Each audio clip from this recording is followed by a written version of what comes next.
S जीवन Marathi news, आपला जिल्हा आपली बातमी. लाईक व शेअर करायला विसरू नका.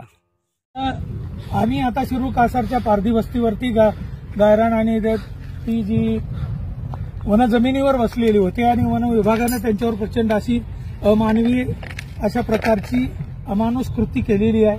आता तुम्ही बघत आहात की हे सगळं त्यांचे निवारे, त्यांचे शेळ्या, मेंढ्या, बकरे, कोंबडे हे सगळे जे आहेत हे सगळे मरून पडलेले आहेत. आणि जो कोणी सतीश आहे त्या सतीशची आम्ही बाजू घेण्याचा काही संबंध नाही, परंतु सतीश यांच्या बाजूनं हे काम करीत होता.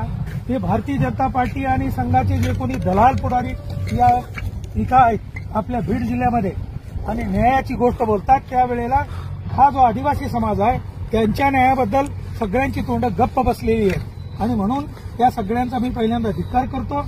आणि वनविभाग, बीड जिल्ह्याच्या वनविभागामध्ये जमिनी सुद्धा शेजारी बड्या शेतकऱ्यांनी काढून कसायला सुरुवात केलेली आहे. ते अंबेजोगाईलाही तुम्हाला दिसेल.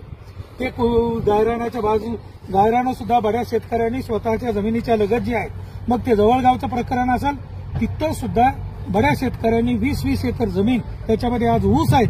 हे सरकारचे डोळे त्या ठिकाणी त्याच्यामध्ये काय बिबी गेलेले आहेत का? सरकारचे डोळे आंधळे झालेले आहेत का?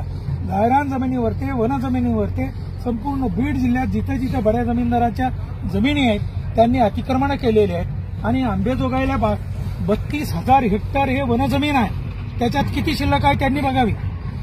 तर तिथं सुद्धा अंबेजोगाई असेल, बीड असेल, प्रत्येक तालुक्यामध्ये वन जमिनीवरती संबंधित शेतकऱ्यांनी आणि बड्या लोकांनी हे अतिक्रमण केलेले आहेत. त्यांच्या जमिनीवरती नांगर फिरवा, त्यांच्या घरावरती नांगर फिरवा.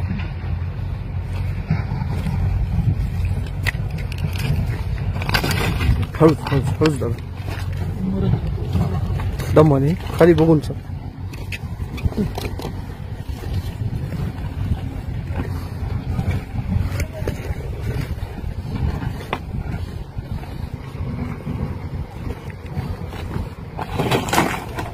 दादा थांबा.